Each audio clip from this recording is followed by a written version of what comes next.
40 दिन हो चुके हैं नागरिकता कानून पर मोहर लगे हुए, लेकिन विरोध खत्म होने का नाम नहीं ले रहा है। हैदराबाद में AIMIM के चीफ असदुद्दीन ओवैसी के छोटे भाई अकबरुद्दीन ओवैसी ने CA को लेकर अलग ही लकीर खींचने की कोशिश की।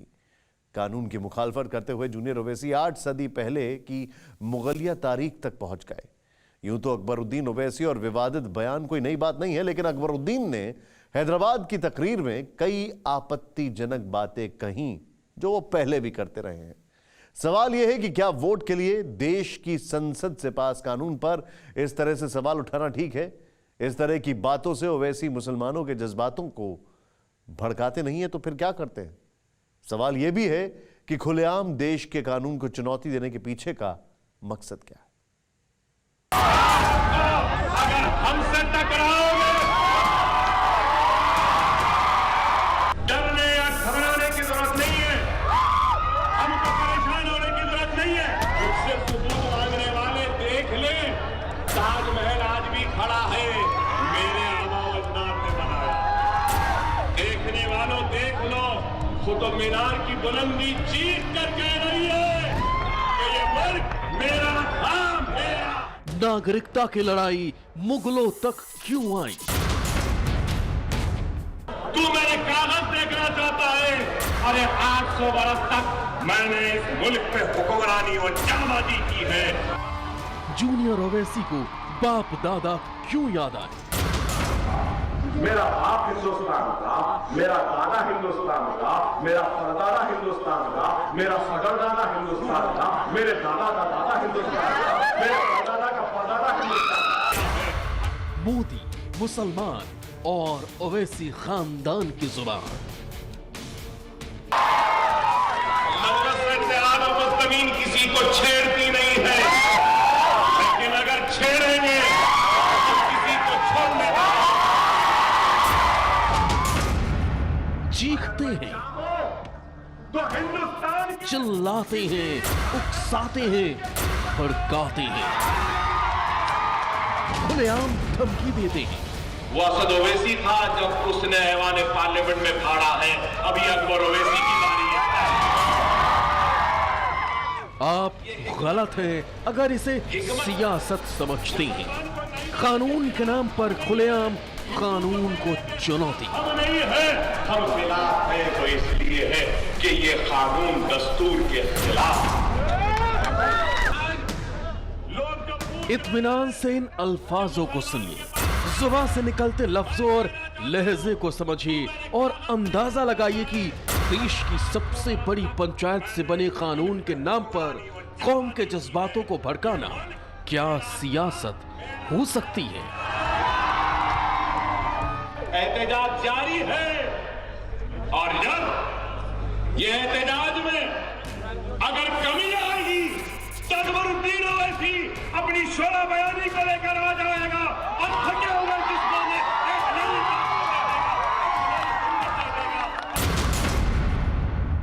तहजीब के शहर हैदराबाद से आने वाले ये वो जहरीली जुबान है जिसके लिए तकरीर का मतलब सिर्फ भड़काना है। मेरे आबा अजदाद ने इस मुल्क को चार मीनार दिया, मक्का मस्जिद दिया, लेकिन इस दफा जूनियर ओवैसी 800 साल पहले के मुगल काल तक पहुंच गए।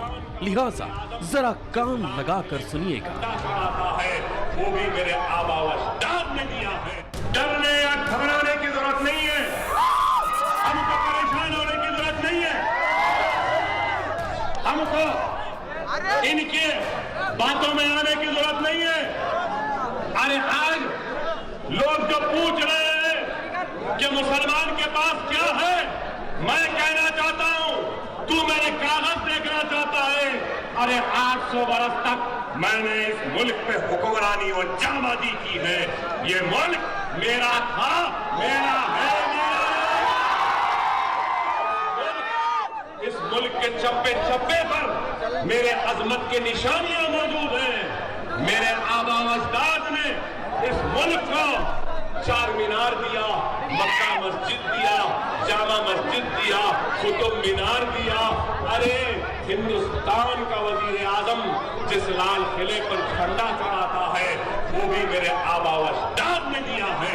न मेरी जागीर है न मोदी की जागीर। मुगलिया सल्तनत की विरासत को गिनाने वाले अकबरुद्दीन ओवैसी की ये मजलिस हैदराबाद में जमी थी। क्यों जमी थी वो जानने से पहले सुनिए कि कैसे अकबरुद्दीन ओवैसी ने आगे क्या क्या कहा। अगर कोई कागज मांग रहा है तो कागज मांगने वाले अहमद, तो कागज क्या मांग रहा है? देख ले वो चार मीनार खड़ा है, वो सबसे बड़ा सबूत है कि मेरे बाप दादा ने बनाया, तेरे बाप ने नहीं बनाया। मुझसे सबूत मांगने वाले देख ले, ताजमहल आज भी खड़ा है, मेरे आबा अजदाद ने बनाया। देखने वालों देख लो, कुतुब मीनार की बुलंदी चीख कर कह रही है कि ये मुल्क मेरा था, मेरा है, मेरा है। लाल किले की वो मजबूत फसील कह रही है कि ये मुल्क मेरा था, मेरा है, मेरा रहेगा। दुनिया जानती है अकबरुद्दीन ओवैसी बोलने लगा था। यही वो अंदाज है, ऐसे ही तो अल्फाज हैं जिनकी बदौलत ओवैसी खानदान की सियासत हैदराबाद के हुसैन सागर के किनारों पर बुलंद होती है।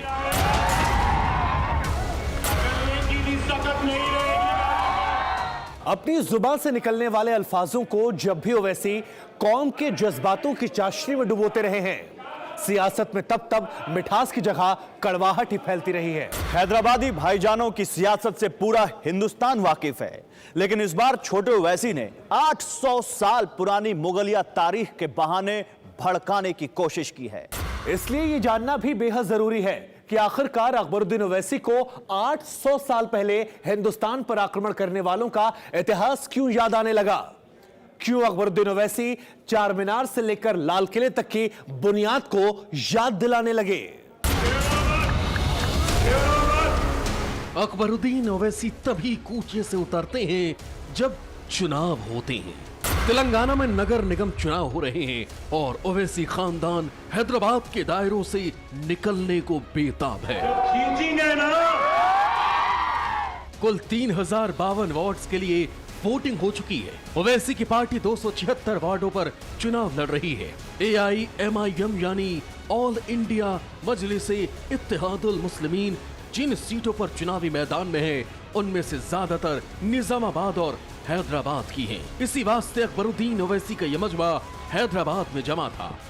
एक मुश्त मुस्लिम वोटों की ठेकेदारी का सवाल था, सामने ताली पीटने वाली भीड़ थी और कानून के नाम पर भाईजान के जुबान बेकाबू थी। कानून मेरा बाप हिंदुस्तान का, मेरा दादा हिंदुस्तान का, मेरा परदादा हिंदुस्तान का, मेरा सगरदादा हिंदुस्तान का, मेरे दादा का दादा हिंदुस्तान का, मेरे परदादा का परदादा हिंदुस्तान का, मेरे सगरदादा हिंदुस्तान का। अगर मैं शरीयत नहीं साबित करा तो चाय वाला मेरे को शरीयत है। उसका एहसान, उसकी भीख में मैं शरीयत लूं, उसकी खैरात में लूं। अरे 8000 साल की तारीख मेरी है, इन्हें कौन देने वाला, इसको मैं दूंगा। सही है ना? और भी तारीख का कोई भी पन्ना पलट लो, ओवैसी परिवार की राजनीति की हर डोर मजहबी तकरीरों से बंधी नजर आएगी। अकबरुद्दीन ओवैसी ने 40 मिनट तक भाषण दिया, जिसमें 400 बार उन्होंने मुसलमान का जिक्र किया। लेकिन मुसलमान करते करते छोटे मियां प्रधानमंत्री मोदी तक आ गए। क्या कहा ये भी सुनिए। चाय वाले थे, वज़ीर आज़म। अब वो अलग बात है कि परसों तक चौकीदार भी थे। इलेक्शन हो गया, चौकीदारी खत्म हो गई। 2014 से कितने रूप देखा हूं मैं इसके। कभी चाय वाला बन गया, कभी चौकीदार बन गया, कभी नरम चाय गरम चाय।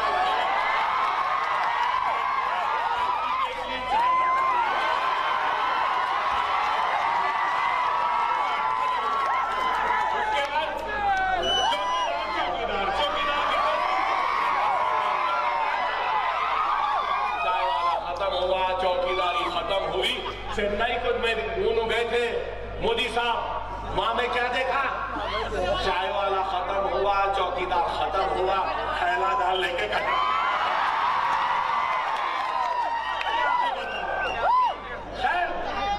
खैर अच्छा है, तरक्की हो रही है। चाय से चौकीदार, चौकीदार से कचरा। अच्छा तू मेरे कागज देखना चाहता है? अरे न लफ्जों की लिहाज, न देश की राजनीति की रवायत का एहतराम। मोदी साहब, माँ में क्या देखा? अपने विवादित बयानों के लिए अकबरुद्दीन ओवैसी हमेशा सुर्खियों में रहे हैं। और जब ये एहतजाज में कई बार तो बोलते बोलते मर्यादा भी लांघ चुके हैं, लेकिन भड़काने की आदत नहीं बदली।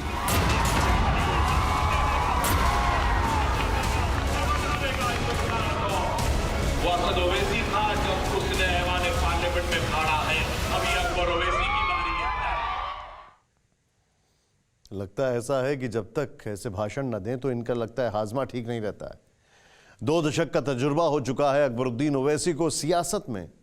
1999 में अकबरुद्दीन पहली बार तेलंगाना से विधायक बने थे और तभी से लगातार जीतते रहे हैं, जिसकी बड़ी वजह है पुराने हैदराबाद के 60% मुस्लिम वोटर, जिनके सामने मजलिस जमते ही जूनियर ओवैसी की जुबान बेकाबू हो जाती है।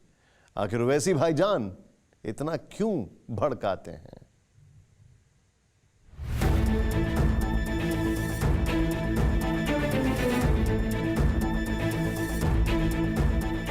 और अगर कोई आज ये समझ रहा है एनआरसी, एनपीआर या सीएए की वजह से अकबर ओवैसी बाबरी मस्जिद को भूल गया, अल्लाह उसके रसूल की कसम, जब तक मैं जिंदा हूं बाबरी मस्जिद का गम, बाबरी मस्जिद की शहादत, बाबरी मस्जिद का गुस्सा मेरे सीने में रहेगा, उस वक्त तक रहेगा।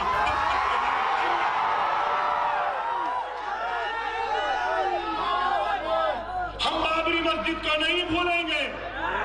क्या भूलेंगे? बाबरी मस्जिद हमेशा हमारे सीने में रहेगी। मस्जिद एक वक्त बन जाती है तो रोज़े क़यामत तक वो मस्जिद ही रहेगी।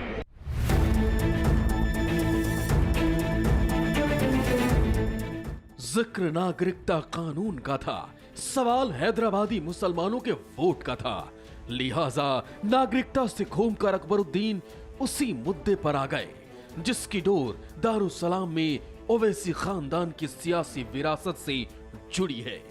छोटे ओवैसी यही नहीं रुके, 1 लाख मस्जिदें तामीर करने का ऐलान तक कर दिया। आज हमको उलझाकर हमारे अल्लाह के घर की तरफ से नजरों को हटाने की साजिश करने वालों, तुम ये न समझो कि मुसलमान भूल गया। एक बाबरी मस्जिद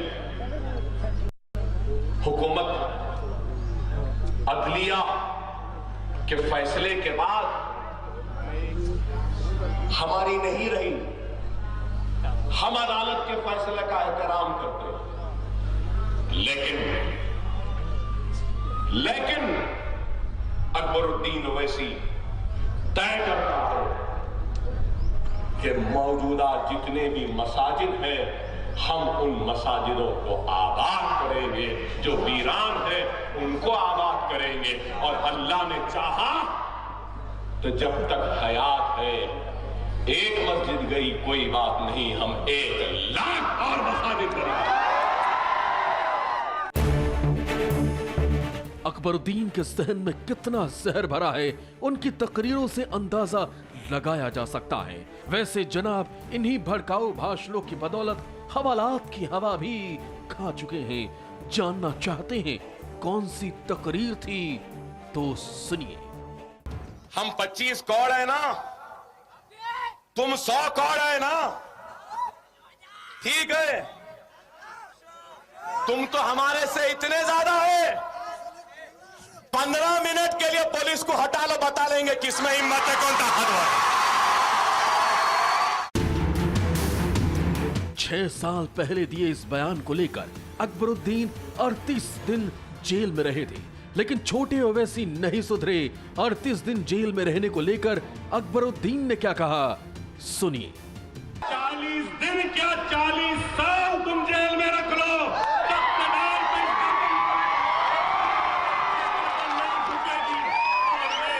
सूरत पे एक भी खौफ की छुरी तुमको नजर नहीं आती। मुस्लिमीन डरने या घबराने वालों की जमात नहीं है। जो अकबरुद्दीन ओवैसी औरों को बेखौफ करने का दावा करते हैं, वो किस कदर बेखौफ हैं, इसका अंदाजा उनकी तकरीरों से लगाया जा सकता है। वैसे ओवैसी खानदान की इस भड़काऊ सियासत की वजह क्या है, इसका जवाब हैदराबाद में ओवैसी के विरोधी राजा सिंह ही बेहतर दे सकते हैं। तो हर मुसलमान के यासुद्दीन ओवैसी भाईजान नहीं है। जो एमआईएम का वर्कर है, सिर्फ उन्हीं के वो भाईजान कहलाते हैं। बाकी का अगर कोई साधारण मुसलमान से अगर आप पूछेंगे इनके प्रति राय, तो कोई भी मुसलमान इनके समर्थन में खड़ा हुआ नहीं दिखेगा आपको। क्योंकि जब ये लोग पॉलिटिक्स करते हैं, जब चुनाव सामने आता है, तो इनको मुसलमान का दर्द याद आता है, और जब ये लोग चुनाव जीत जाते हैं तो इनको मुसलमान का दर्द नहीं दिखता ही नहीं, बिल्कुल नहीं दिखता। ये राजा सिंह है, हैदराबाद से बीजेपी का भगवा परचम बुलंद करने वाले अकेले विधायक। यूं तो राजा सिंह भी कई दफा बयानों को लेकर विवादों में रहते हैं, लेकिन ओवैसी परिवार की राजनीति को भी बखूबी समझते हैं। इनके जो पिताजी थे सुल्तान सलावुद्दीन, उन्हीं की ट्रेनिंग है इन दोनों भाइयों को, कि सुल्तान सलावुद्दीन ये कहते थे कि भाई तुम कुछ भी करो, चोरी करो, डाका करो, कुछ भी करो, लेकिन पब्लिक से मिलते रहो, क्योंकि पब्लिक से तुम नहीं मिलोगे तो आप पर पब्लिक क्वेश्चन करेगी। क्या ये देश के कानून को खुलेआम चुनौती नहीं है? क्या इस तरह की बातें मजहबी खाइयों को नहीं बढ़ाती हैं? यही वजह है कि छोटे ओवैसी ने जो हैदराबाद में कहा, उसका जवाब दिल्ली से मिला। ये कहना कि हमारे बाप दादा ने जामा मस्जिद बनाया, तुम्हारे बाप दादा ने क्या बनाया? मैं बताता हूं, हमारे दादा ने, हमारे परदादा ने क्या किया। हमारे दादा ने, हमारे परदादा ने इस देश को सहिष्णु बनाया। हमारे दादा ने, हमारे परदादा ने इस देश को विराट बनाया, क्षमतावान बनाया, गरिमावान बनाया, धर्मनिरपेक्ष बनाया। वो मुगल 800 साल लुटेरे थे, आक्रांता थे। भारत का इतिहास हजारों हजार साल का सनातनियों का इतिहास रहा है। और जिन लोगों को अगर बंसावली का ज्ञान नहीं है, वो अपने बंसावली को देख लें, कहीं न कहीं सनातनियों से ही मिलेंगे। सियासत अपनी जगह है, लेकिन वोट बैंक के लिए जिस तरह ओवैसी खानदान की सियासी जुबान देश की हुकूमत को ललकारती है, क्या उससे मुल्क के अमन चैन को खतरा नहीं होता? क्या मजहब के नाम पर कौम के जज्बातों को भड़काना ही सियासत है? इसका जवाब आप पर छोड़ते हैं। Bureau report, TV9 Bharatvarsh.